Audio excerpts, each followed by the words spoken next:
CM அவர்களை காலையில் பிரேமலதா அவர்களும் சந்திக்கிறாங்க. நிச்சயமாக தேசிய முற்போக்கு திராவிடர் கழகம் ஏற்கனவே ராஜ்யசபா கொடுக்காத காரணத்தால் அதிமுக மீது அதிருப்தியில் இருக்கிறது.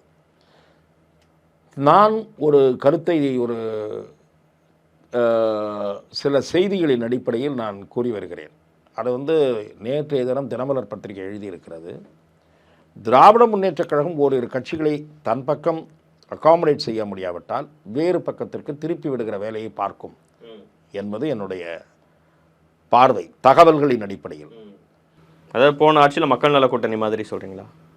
இல்லை, நான் அப்படி பார்க்கவில்லை. மக்கள் நல கூட்டணி ஒரு மாற்று முயற்சியாக மேற்கொள்ளப்பட்டது. இது அப்படி அல்ல. ஓகே, இது அப்படி அல்ல.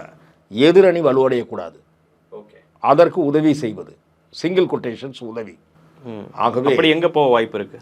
இல்லை, அதனால் தான் நான் சொல்லுகிறேன், அவர்களை அகாமடேட் செய்ய முடிந்தால் அகாமடேட் செய்வது, அல்லாவிட்டால் அவர்கள் விஜய் பக்கம் போவதோ இல்லை வேறு முடிவு எடுப்பதற்கோ உதவிகளை செய்வது. இது வலுவாகிட மாட்டாரா? இது அதுதான் நான் சொல்கிறேன். அதில் ஒரு சூட்சம் நீங்கள் சரியான புள்ளிக்கு வந்தீர்கள். திமுக அப்படி ஒரு வேளை கருதுகிறது என்று சொன்னால் அது சில நேரங்களில் எதிர்வினையை தோற்றுவித்து விடவும் வாய்ப்பு இருக்கிறது. நீங்கள் ஒருவர் போனால் பரவாயில்லை, 2 பேர் போனால் பரவாயில்லை, ஒரு 2 பேர் போனதை பார்த்து இன்னும் 2 பேர் போனால் என்ன ஆகும்? உங்கள் கடை என்ன ஆகும்? ஆகவே அது ஒரு தீக்குள் விரலை வைக்கிற கதை தான். ஆகவே அந்த விஷப்பரீட்சையில் திமுக ரொம்ப ஆழத்திற்கு போகாது என்று சொன்னதுலேருந்து பிரேமலதா அவர்கள் சந்திப்புக்கு பின்னாடி என்ன நடக்க வாய்ப்பு இருக்குன்னு புரிஞ்சுக்கணும். எனக்கு தெரிந்து திருமதி பிரேமலதா அவரும் ஆப்ஷனை ஓப்பனாகத்தான் வைத்திருப்பார். எய்தர் விஜய் நான் டிஎம்கே. ஓபிஎஸ் அவர்களும் அந்த மாதிரி தானா? திரு ஓபிஎஸ் அவர்கள் டிஎம்கே வைத்துக் கொள்வதற்கு அவருடைய அணியிலே முட்டுக்கட்டை எழும். அதை மீறி தான் அவர் முடிவெடுக்க வேண்டும்.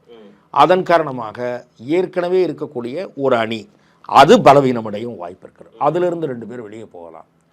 தாய் கழகத்துக்கும் போகலாம், விஜய் பக்கமும் போகலாம். திரு எடப்பாடி பழனிசாமியின் தலைமையை ஏற்றே திரும்பலாம், அல்லது விஜய் பக்கமும் போகலாம். அந்த வாய்ப்பும் ஏற்படலாம். ஆகவே இந்த கூட்டணி குறித்த தெளிவு என்பது அடுத்த ஓரிரு மாதங்களில் நமக்கு கிடைப்பதற்கு வாய்ப்பு இருக்கிறது.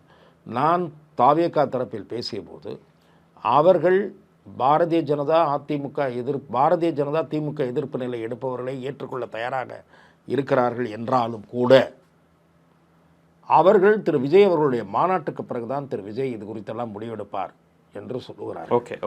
மாநாடு கூட்டி பார்த்த பிறகுதான் முடிவெடுப்பார் என்று சொல்லுகிறார்கள். அந்த கட்சியைச் சேர்ந்த 1-2 பிரமுகர்களுக்கு ஓபிஎஸ் மீது ஒரு பரிவுணர்ச்சி இருப்பதையும் என்னால் தெரிந்து கொள்ள முடிந்தது.